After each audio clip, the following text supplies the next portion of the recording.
Seorang anak Habib, yang artinya adalah keturunan Nabi Muhammad, walau bermabuk-mabukan, berzina, mencuri, berjudi, tetap akan jadi ahli surga, akan masuk surga. Apakah seorang Habib itu punya posisi istimewa dalam umat Islam? Apakah Habib sedemikian istimewa sehingga dia bebas dari kesalahan dan dosa? Itu adalah substansi yang sering dibicarakan dalam pembicaraan soal Islam. Misalnya ada Habib yang menyatakan, ada darah Nabi di tubuhku. Jika kau menyakitiku, kau juga menyakiti Rasul. Atau ada juga yang menyatakan, satu Habib bodoh lebih baik dari 70 kiai yang alim. Atau ada yang bilang, kaki Habib lebih mulia daripada kepala kiai. Buat saya ini sangat mengherankan. Mengapa Bahar harus marah-marah? Tapi bukan hanya Bahar yang marah-marah. Habib lain yang ngomel adalah Rizik Syihab. Tapi kalau dipikir-pikir, barangkali juga kemarahan mereka ini adalah ekspresi ketidaknyamanan mereka akhir-akhir ini terhadap banyaknya keraguan tentang posisi kehabiban di Indonesia. Beberapa tahun terakhir ini memang meluas pertanyaan-pertanyaan yang diajukan tentang apakah Habib itu memang sebuah posisi yang layak dihormati. Bahkan ada studi ilmiah yang menunjukkan bahwa para Habib di Indonesia hampir pasti bukanlah keturunan Nabi Muhammad. Sangat mungkin ini semua mengganggu kenyamanan mereka. Habib itu tidaklah sakral dan dapat dihukum Tuhan karena ia berdosa. Yang menentukan posisi seseorang adalah ketakwaannya, bukan kehabibannya. Dia Habib yang ada di Indonesia semuanya palsu katanya. Silahkan dijawab tapi ilmiah. Silahkan imam itu dijawab tapi ilmiah, jangan marah-marah, jangan. Hai ilmiah, tunjukkan kalau Habib kita ini betul benar. Tunjukkan kebenarannya dengan data fakta. DNA, belum perlu DNA lah, DNA. Jangan lupa, umat Islam di jagat raya salatnya tidak akan diterima oleh Allah Subhanahu wa taala kalau tidak mau mendoakan Habib. Umat Islam mulai gaya, mulai mengkoreksi Habibnya, mulai mengkoreksi ulama-ulama dari anak cucu Nabi Muhammad SAW. Orang yang seperti itu mirip dengan iblis. Satu Habib, walaupun Habibnya jahlun, maksudnya bodoh kata Iwan, itu ukurannya perbandingannya amat 70 kiai yang alim. Kami adalah majikan kalian, kami adalah pemilik bangsa, kami adalah pemilik kedaulatan nasional. Satu orang Habib yang bodoh lebih mulia daripada 70 kiai orang Jawa. Tuhan ngomong nggak benar itu. Habib walaupun zina, walaupun minum arak, pasti masuk surga. Walhasil mereka ini menganggap diri mereka super. Kiai-kiai Jawa yang bukan Habib di bawah mereka. Ya, orang yang mengaku keturunannya ini mulutnya kotor banget. Padahal ngakunya keturunannya Nabi Muhammad. Yang mengaku keturunannya mulutnya kotor, caci maki sana sini. Habib bodoh itu masih lebih utama daripada orang yang berilmu. Kenapa kaki Habib yang maksiat, yang nakal, yang kotor dibandingkan kepala kiai yang pakai sorban masih lebih mulia? Kenapa kaki Habib yang maksiat tersebut? Satu kaki Habib itu lebih tinggi, lebih mulia dari 70 kepala kiai, kan gitu. Itu kan penghinaan, betul. Kalau orang tidak terhina dengan ini, saya kira tidak, rasa kebangsaannya rendah. Karena itu dinyatakan, harusnya ditegur lah. Habib itu meskipun mabuk, berzina, itu jangan dimarahi. Karena kalau Habib itu pasti masuk surga. Nah, yang begitu itu membodohi bangsa Indonesia dengan membuat kasta-kasta di dalam keberagaman. Yang satu lebih mulia, yang satu berhak masuk surga, yang satu masuk neraka. Itu tidak boleh. Saya ini tidak tahu ya sejak kapan munculnya Habib ini sebagai kelas sosial yang tinggi gitu ya, melakukan diskriminasi, dan orang yang didiskriminasi tidak terima itu bisa mengadukan ke pengadilan. Bisa. Itu pelanggaran, itu tindakan melanggar hukum. Menganggap satu ras, satu suku lebih rendah dari kelompok lain. Habib gila kok, kalau turun Nabi gila sekalipun tidak apa-apa itu masuk surga, kan gitu. Kalau kayak Indonesia tuh apa? Kamu kan kalau tidak ada Habib, kamu nyembah batu kan? Masa iya begitu? Bahwa berdasarkan sejarah nasab, berdasarkan tes DNA, berdasarkan ilmu filologi, bahwa kaum Balawi saudara kita tidak terbukti sebagai keturunan Nabi SAW. Namun dengan demikian, mari kita tetap rekat ukhuwah Islamiyah. Karena Allah Subhanahu wa taala berfirman, "Wa'tasimu bihablillahi jami'an wa la tafarraqu." Amin. Saya katakan saya mendukung Rhoma Irama untuk mengklarifikasi soal Habib ini. Karena saya terganggu dan tersinggung terhadap perkembangan ini sesudah saya melihat tiap mau tidur saya lihat YouTube pertengkaran Rhoma Irama, Imaduddin, Gus Abbas dengan para habaib itu luar biasa, menimbulkan pro kontra. Lalu saya lihat apa sih masalahnya? Kalau saya sendiri pribadi, mau Habib itu turunan Nabi atau tidak, kalau salah ya kita koreksi, tidak apa-apa. Tetapi yang lebih dari itu kemudian ternyata muncul klaim-klaim bahwa Republik Indonesia itu ada karena Habib. Wali Songo itu semuanya Habib. Padahal Habibnya baru datang sesudah Wali Songo meninggal. Gitu loh. Lalu klaim ini turunan Habib ini. Imam Bonjol coba dibilang itu Habib Sahabuddin. Itu dari mana? Kok Imam Bonjol Habib Sahabuddin gitu. Lalu ada hurufatnya bahwa kakek saya yang nama Mugaddam itu bisa membentak malaikat mungkar dan nakir katanya. Mengklaim-klaim begitu dan orang yang tidak tahu, orang awam banyak yang percaya karena ini Habib yang ngomong, Habib benar. Lalu rasa cinta saya kepada negara ini menjadi luntur. Seakan-akan ini karena Habib. Di situ saya tersinggung. Rasa cinta tanah air saya, kebanggaan kepada leluhur saya sendiri itu bangkit.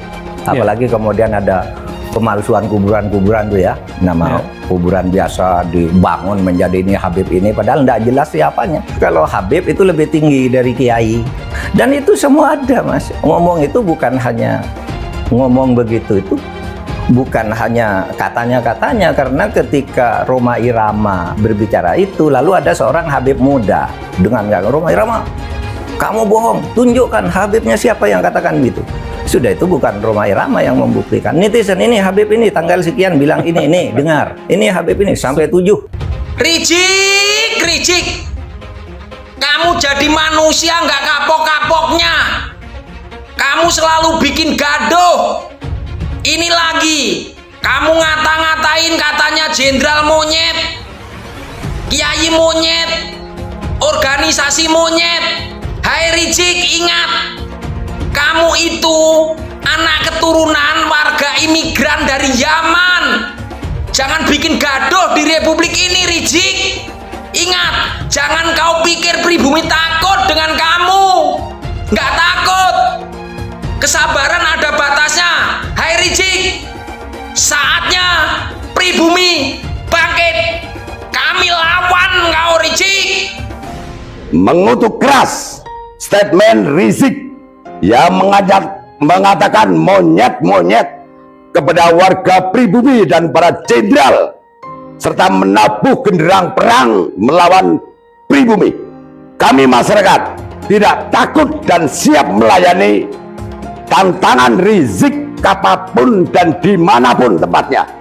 Kami menolak kehadiran Habib. Kami masyarakat memohon kepada penegak aparat hukum untuk menindak tegas pernyataan Rizik yang berpotensi memecah belah dan mengadu domba sesama anak pribumi. Demikian pernyataan kami untuk merespon mulut kotor Rizik Syihab. Ada gerombolan monyet yang terus-menerus menghina dan memfitnah habaib dari kalangan Ba'alawi, seperti menghina Habib Utsman bin Yahya Mufti Betawi, menghina Habib Ali Al-Habsyi, pendiri Indonesia Islamic Center Kuitang. Bahkan mereka menghina para imam habaib seperti Imam Ahmad bin Isa Al-Muhajir dan Imam Ubaidillah, juga Imam Al-Haddad dan lain-lain. Gerombolan monyet tersebut secara terang-terangan menjadi begal nasab yang mengobok-ngobok nasab Ba'alwi yang suci. Gerombolan monyet tersebut semakin nekat mengancam, sweeping dan bantai serta usir habaib maupun Ba'alwi, mempersekusi acara habaib, mengusir habaib, menyerang dan merusak makam-makam habaib. Bahkan kini bukan hanya habaib, tapi semua keturunan Arab di Indonesia diserang kurang ajar. Selama ini mereka caci maki habaib, mereka fitnah Habib Utsman bin Yahya Mufti Betawi, mereka hina Habib Ali bin Abdurrahman Habsyi, pendiri Islamic Center Indonesia Kuitang, saudara. Sampai kapan akan kita biarkan? Dan ini sudah dilaporkan ke Mabes Polri, tapi Kapolri tidak memproses.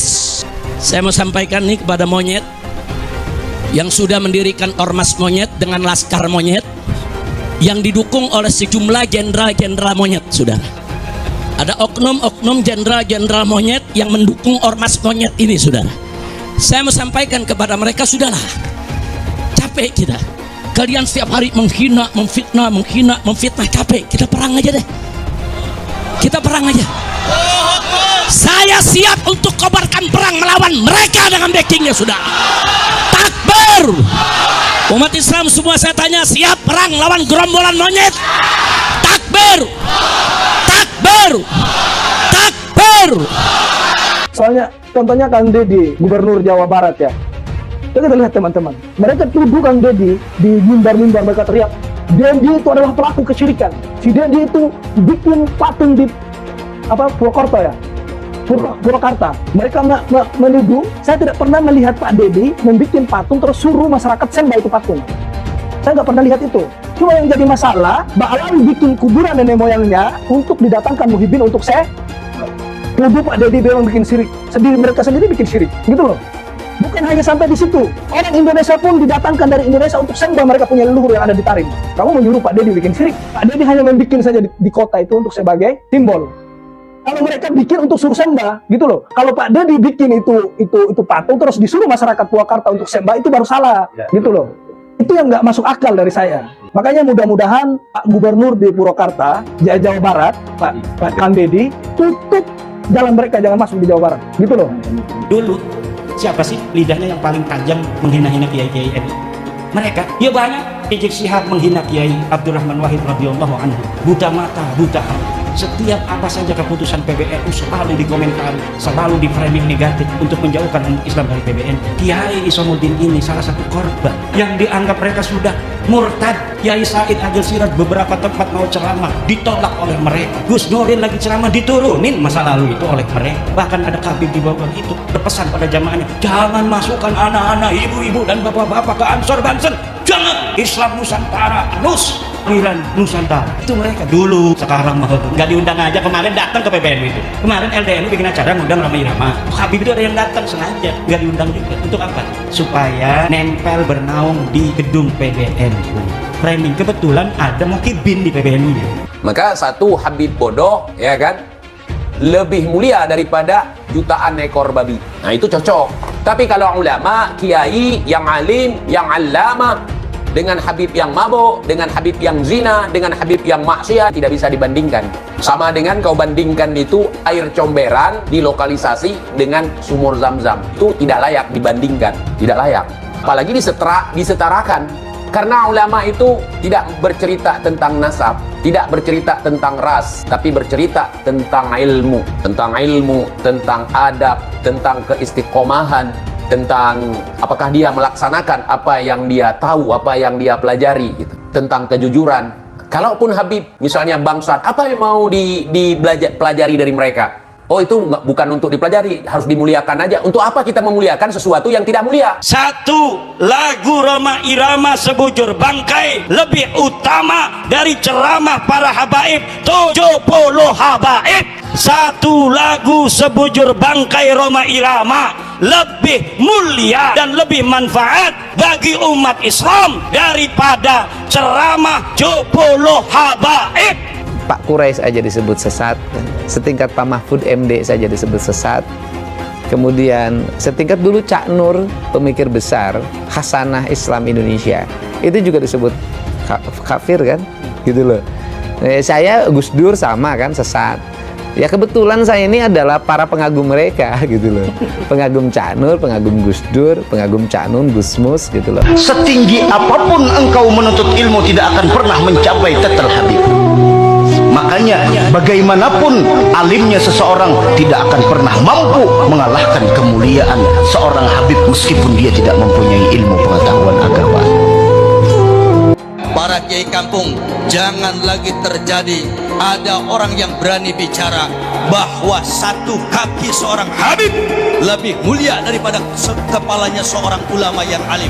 Jangan sampai ada lagi yang berani bicara seorang Habib yang ahli maksiat, ahli yang tukang doraka, tukang dosa, dikatakan lebih mulia daripada 70 ulama yang alim. Dan ini ada jelas penistaan, penghinaan yang tidak bisa kami biarkan terhadap leluhur, orang tua kami, guru-guru kami, para kiai kami, khususnya yang ada di golongan Ahlus Sunnah wal Jamaah Nahdlatul Ulama. Ada beberapa dari habaib yang sampai mengatakan bahwa kalau kiai itu misalkan melakukan maksiat, kiainya luntur. Tapi kalau kami Habib mau melakukan apapun, darah secara genetiknya sudah nyambung bersama kami. Jadi kami tidak bisa bisa jadi mantan Habib. Kiai Imad bikin tesis pun sebenarnya adalah reaksi atas kecongkakan dari orang-orang habaib itu. Siapapun yang mengaku keturunan Nabi wajib diverifikasi, dan siapapun yang mengaku keturunan Nabi dan terbukti bukan keturunan Nabi wajib kita batalkan. Terus adakah pidananya terhadap pengakuan Ba'alwi tersebut? Bahwasanya siapapun yang mengaku sebagai anak keturunan Nabi dan tidak terbukti termasuk dalam penodaan agama. Setelah ada munas alim ulama dan sudah ada keputusan bersama, maka dengan bekal hasil keputusan itu kita bisa melakukan pemidanaan. Siapapun ke depan yang mengaku cucu Nabi bisa dipidanakan dengan pasal penodaan agama. Hai, Bahar Semit. Saya Mbak Gimbal, sang putra alam. Saya Mbak Gimbal menantang kamu duel. Kamu boleh menggunakan golok permata duamu yang kamu bangga-banggakan. Ya, saya cukup menggunakan golok ini. Kita duel 1 lawan 1. Kita bangsa Indonesia tidak boleh diam melihat fenomena ini. Kenapa? Ada indikasi mereka mau menjajah Indonesia. Indikasinya jelas sekali. Ada yang bagian memalsukan kuburan. Di mana-mana dibikin kuburan-kuburan palsu. Alhamdulillah, menurut keterangan beliau juga sudah banyak yang dibongkar. Yang kedua, berita-berita khurafat, dongeng-dongeng khurafat. Untuk apa? Ini yang namanya Ba'alawi leluhurnya luar biasa, bisa hijrah Mi'raj 70 kali, bisa memadamkan api neraka yang nggak pakai akal. Itu sesuatu yang luar biasa dan dahsyat. Mereka pun menjadi takluk, tunduk, siap diperintah apapun. Tujuannya itu. Dan yang lainnya, ada yang membuat provokasi-provokasi. Saya bersama rakyat, kita dengan rakyat. Jangan coba-coba ganggu rakyat, seakan-akan berpihak kepada rakyat. Dia mengadu domba kita pribumi, sementara mereka akan memetik hasilnya. Saya sebagai putra Indonesia was-was, ngeri, dan waspada. Ini ternyata doktrin-doktrin ini tidak sembarangan. Klaim-klaim mereka sebagai keturunan Nabi ternyata ada tujuan-tujuan untuk menguasai Indonesia. Perlu anak luruskan, dan Robito juga harus tahu. Robito berpegang teguh kepada Thariqah Ba'alawi. Silahkan buka kitab Manhajus Sawi. Itu Manhajus Sawi, kitab Thariqah Ba'alawi. Di situ kan Syabil Hasan As-Sindi ketika beliau ditanya, Arifun jahilun afdal min sab'ina alim, atau satu syarif yang bodoh itu lebih utama daripada 70 orang yang alim. Itu yang berkata Syabil Hasan As-Sindi. Tuh. Jadi harus tahu, jangan ente pikir itu omongan anak, bukan. Syabil Hasan As-Sindi, silakan buka kitab. Lama menolak Habib, nanti lama-lama menolak Islam. UAS ketika percaya bahwa Habib itu cucu Nabi, minimal dia punya dalilnya. Dalilnya mana UAS? Bahwa Habib itu cucu Nabi. Saya menantang UAS untuk memberikan dalil. Hei Imaduddin Usman, ini dalil Habib cucu Nabi, ini sahih. Selama ini tidak ada. UAS jadi mukibin silahkan saja, tapi jangan bodohi jamaahnya. Kenapa Ustaz Abdul Somad tidak mengikuti Al-Quran? Al-Quran melarang kita untuk mengikuti sesuatu tanpa dalil. Tapi Ustaz Abdul Somad kemudian jamaahnya diminta oleh dia agar mengikuti bahwa Habib itu adalah cucu Nabi tanpa ada dalil. Yang jelas adalah apa yang dikatakan oleh UAS bahwa tidak percaya kepada nasab habaib itu sama dengan tidak percaya pada Islam, itu tidak ilmiah, tidak berdasarkan ilmu pengetahuan, dan membawa jamaahnya kepada taklid buta yang dilarang oleh agama Islam.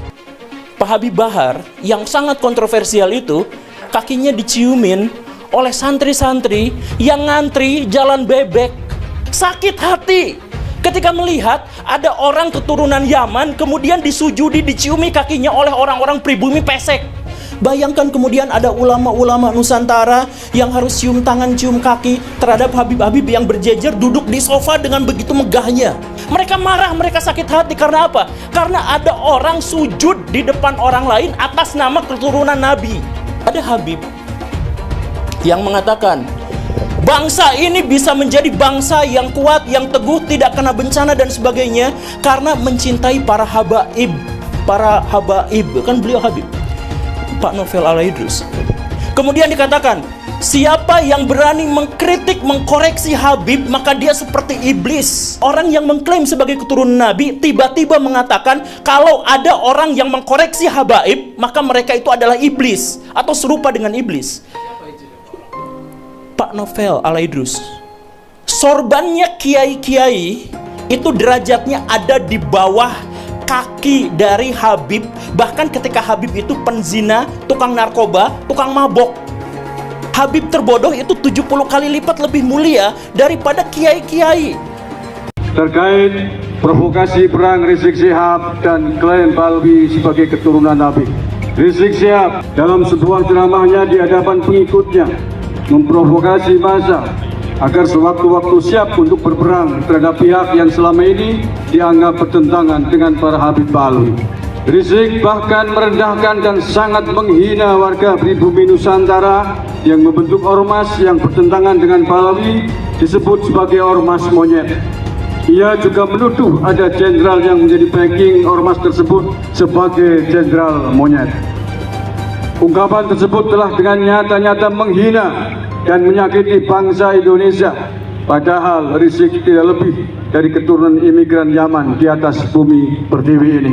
Meminta kepada aparat kepolisian Indonesia atau Polri untuk menindak tegas dan menangkap Rizik Syihab sesuai hukum yang berlaku.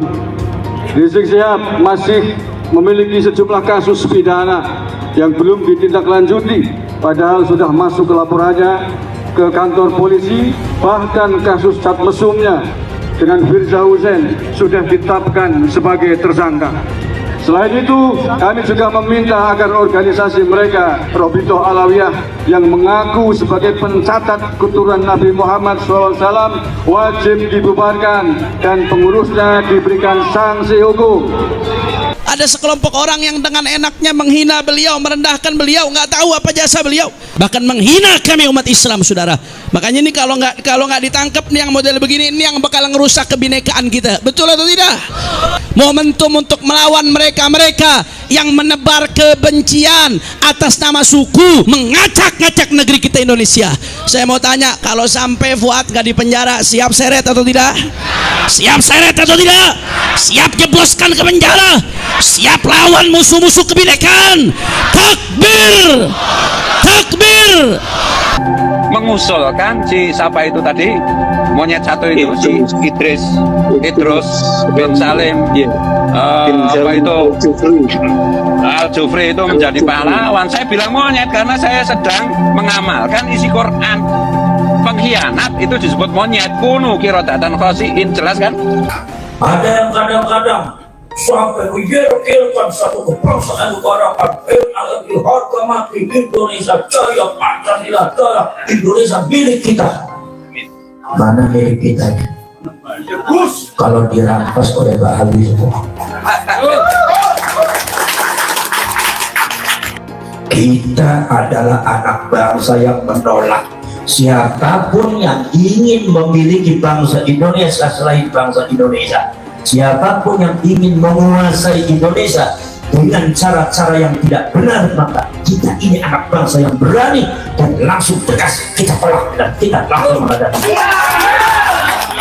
Siapapun orangnya, termasuk Bang Alwi yang ingin mempercundangi bangsa kita, merendahkan bangsa kita, kemudian membuat nasab palsu dan sejarah palsu, maka PWI Laskar Sabila adalah warga Indonesia yang tegas menolak dan akan menghadapi mereka. Sekarang ini semakin merasa paling bertakwa sendiri, merasa paling beriman sendiri, mengumpat pemerintah, menjelekkan pemerintah, menyalahkan pemerintah, dan menyalahkan satu sama lain. Seakan-akan dia paling benar sendiri. Ini adalah permainan-permainan dari luar yang perlu kita waspadai. Kita melihat di Timur Tengah, kita lihat di Timur Tengah, Irak, Iran, Libya, Lebanon, Afghanistan, Syria, Mesir, Yaman, orang-orang dan satu daratan, satu agama, hanya dibedakan dua aliran Syiah dan Sunni, sesama saudaranya sendiri. Ada sutradara yang memainkan, kemudian sumber daya alamnya dikuasai, dan kemudian saat ini mereka hancur, tidak punya apa-apa. Nah, Indonesia bagaimana dengan 6 agama, 17.000 pulau, tidak satu daratan? Ini sangat rentan, bisa saja digoyang dengan situasi-situasi di dalam negeri. Oleh karenanya kita dukung Presiden Republik Indonesia kita dengan Bapak Wapres dan seluruh jajarannya untuk diberikan kekuatan, ketambahan. Para Habib-Habib yang ada di Indonesia yang ngaku cucu Nabi ini ternyata bukan keturunan Nabi. Saya yang meneliti itu, bahwa Habibku ada Habib Rizik Syihab, Habib Bahar Smith, Habib Taufik Segaf, Habib Lutfi Yahya. Itu semua namanya keluarga Baklawi. Keluarga siapa? Saya sudah teliti seteliti-telitinya berdasarkan kitab-kitab nasab, kitab-kitab sejarah, hasil tes DNA, bahwa mereka dengan pasti mustahil sebagai keturunan baginda Nabi besar Muhammad sallallahu alaihi wasallam. Kaum Nabi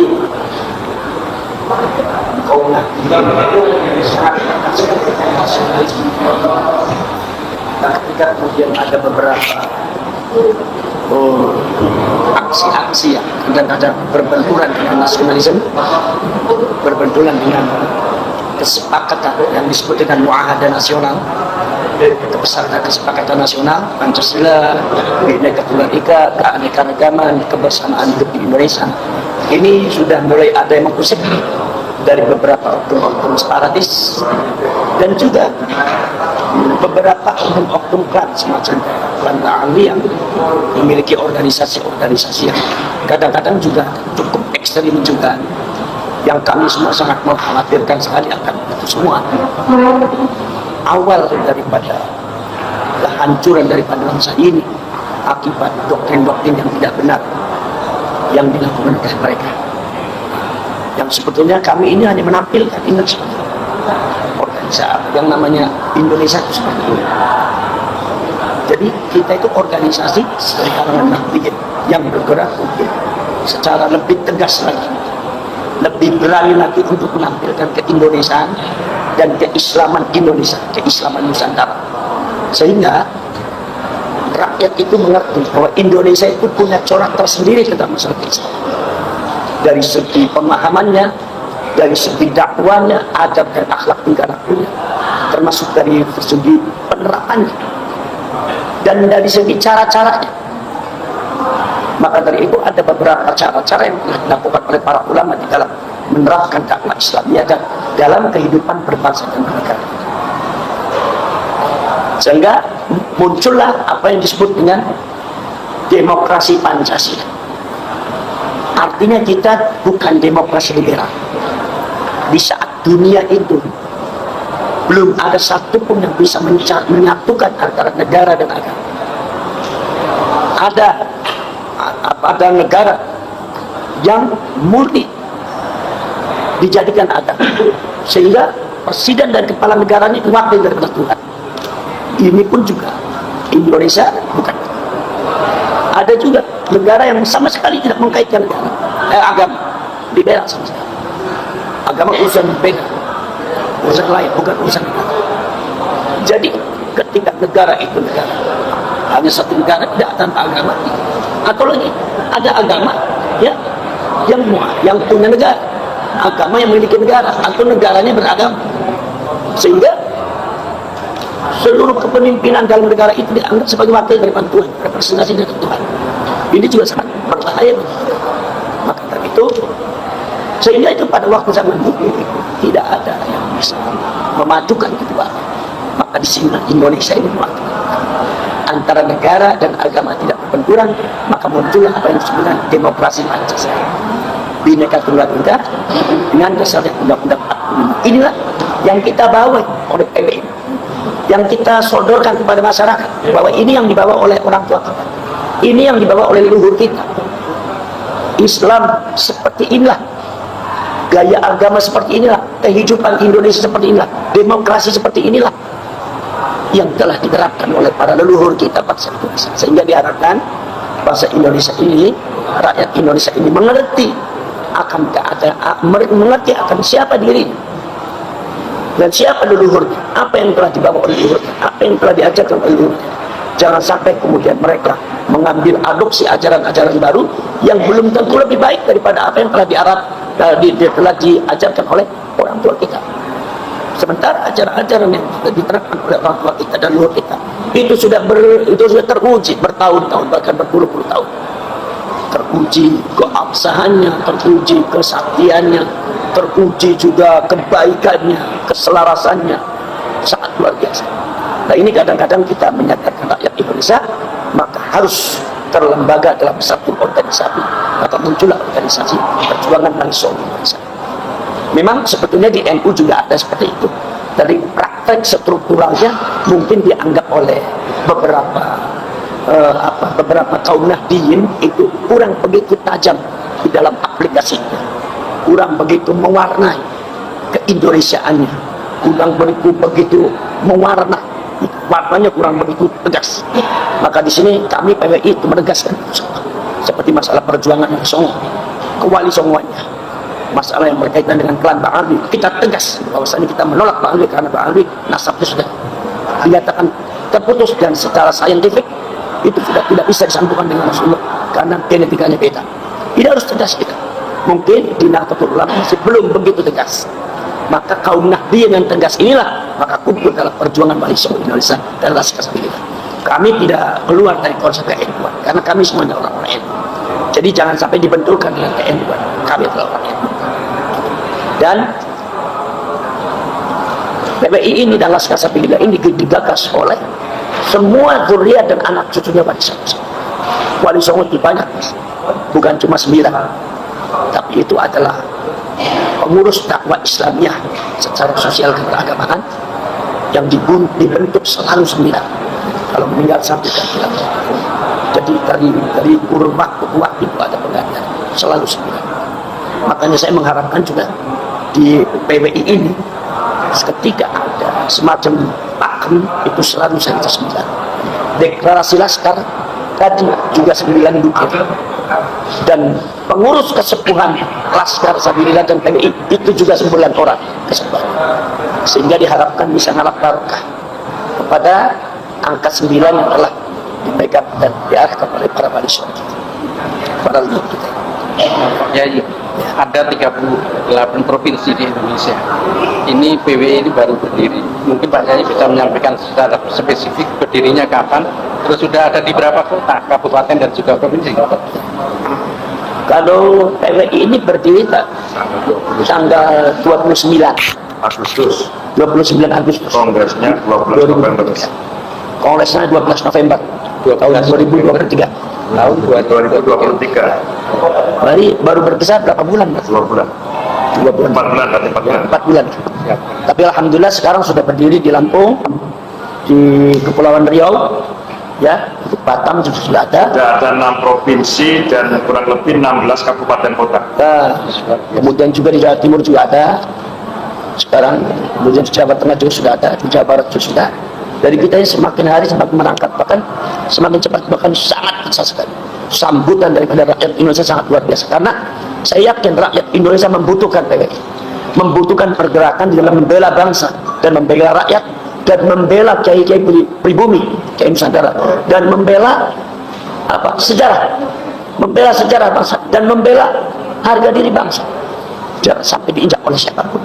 Dan rakyat Indonesia saya kira semuanya membutuhkan, maka dan semakin hari saya semakin mendengar satu perkembangan yang sangat luar biasa. Di antaranya adalah kesadaran masyarakat yang sangat luar biasa dengan mendukung PWI, khususnya dalam masalah pembatalan nasab ta'alwi. Ini sangat luar biasa.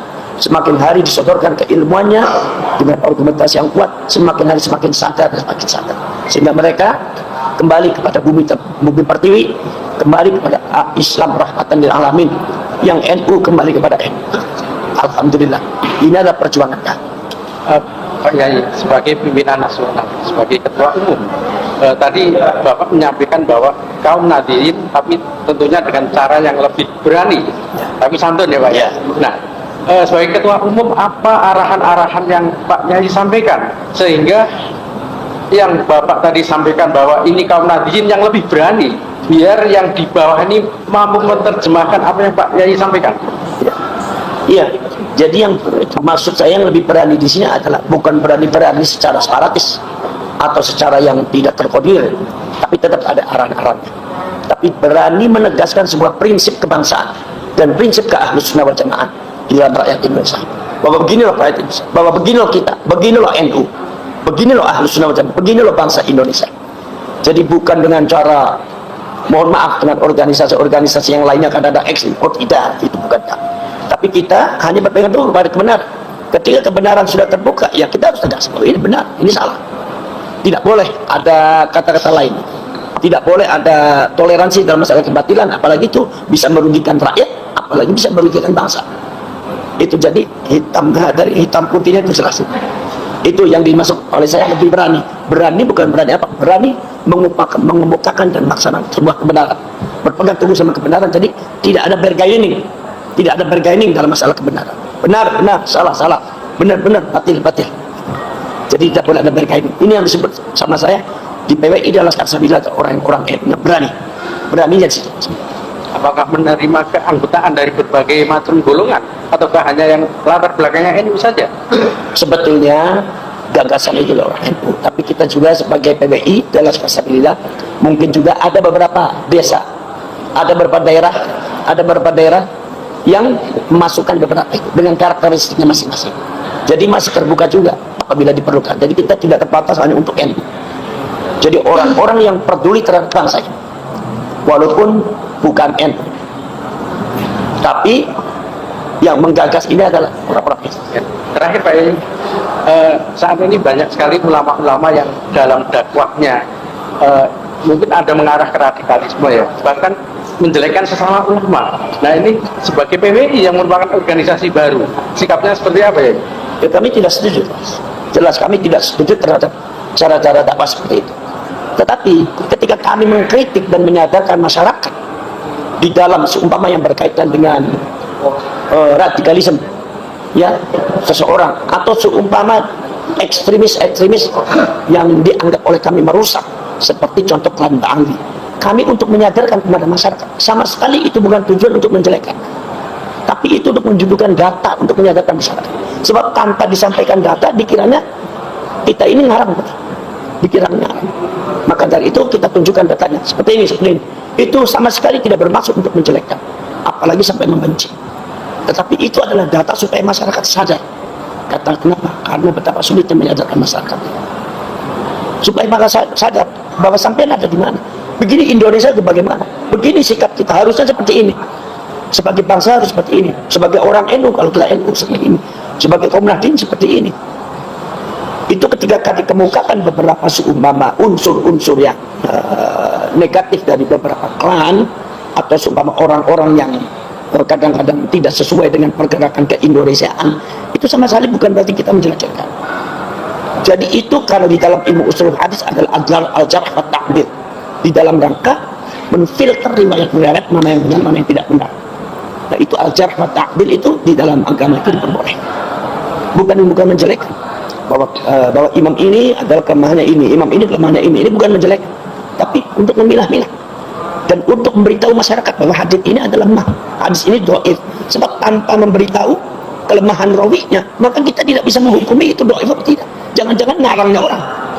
Maka itu harus dikemukakan. Seperti halnya kita, bahwa seumpama kita kadang-kadang memang sangat keras di dalam masalah melawan kelembagaan, di dalam kebatilannya. Kenapa? Karena data-data seperti itu.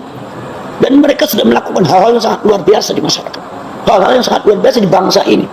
Sudah kalau istilahnya dalam Al-Quran, sudah tidak, sudah sangat di luar batas, dan di luar batas kewajarannya, doktrinnya, ya sikap dan mentalnya. Maka ini masyarakat harus disadarkan. Ketika disadarkan, ketika kita berbicara, misalkannya fitnah, maka kita data, ini datanya, dia berbicara seperti ini. Ini datanya, dia berbicara seperti ini. Ini datanya, doktrinnya mereka seperti ini. Dan ini sangat menyesatkan. Ini bukan dalam rangka menjelekkan, bukan jalan, tetapi dalam rangka memberikan bukti kepada masyarakat bahwa itu semua akan merusakkannya. Itu semua tidak benar, sudah keluar dari jalur kebenaran. Dan harus datang buktinya. Jadi di dalam masalah dakwah dengan cara menjelek-jelekan, apalagi sampai menghina, apalagi sampai apa, ya saya tidak setuju. Tetapi kalau ketegasan di dalam masalah perjuangan bangsa, saya setuju. Tapi bukan dalam rangka menjelek-jelekan, tapi hanya data negatif, data positif harus semua dikemukakan sesuai dengan data. Jadi kita bekerja itu berjuang bil ilmi, dengan ilmu, bukan dengan data. Barangkali Pak Imad mau menambahkan? Ya, saya Wakil Ketua Umum PWI Laskar Sabilillah Imaduddin Usman akan meringkas dari apa yang dikemukakan oleh Ketua Umum Dr. Kiai Haji Billy Asik, bahwa hari ini kita sedang mengadakan musyawarah kerja nasional pertama yang dilaksanakan pada hari ini Kamis dan Jumat 7-8 Maret 2024, diikuti oleh seluruh para pengurus nasional, pengurus pusat, dan juga para pimpinan wilayah yang telah terbentuk PWI di berbagai macam provinsi. Di dalam musyawarah kerja nasional ini akan dibahas berbagai macam program kerja yang akan dilakukan oleh PWI Laskar Sabilillah 2023-2028 ini, mengenai apa yang akan dikerjakan dan apa yang menjadi konsen utama dari PWI Laskar Sabilillah. Kemudian PWI ini adalah sebuah organisasi yang digagas oleh para kiai-kiai Nahdlatul Ulama, namun dalam keanggotaannya ini tidak terbatas kepada para anggota atau masyarakat yang mengaku dirinya Nahdlatul Ulama, tetapi memiliki sebuah cara pandang yang sama apapun di organisasinya, yaitu cara pandang kebangsaan, NKRI, dan setia terhadap Pancasila. Usaha-usaha yang dilakukan oleh PWI Laskar Sabilillah ini adalah diantaranya menjaga ajaran-ajaran Wali Songo, karena dari anggota-anggota yang ada atau para pendiri ini terdiri dari para pecinta Wali Songo sekaligus juga para duriat-duriat Wali Songo.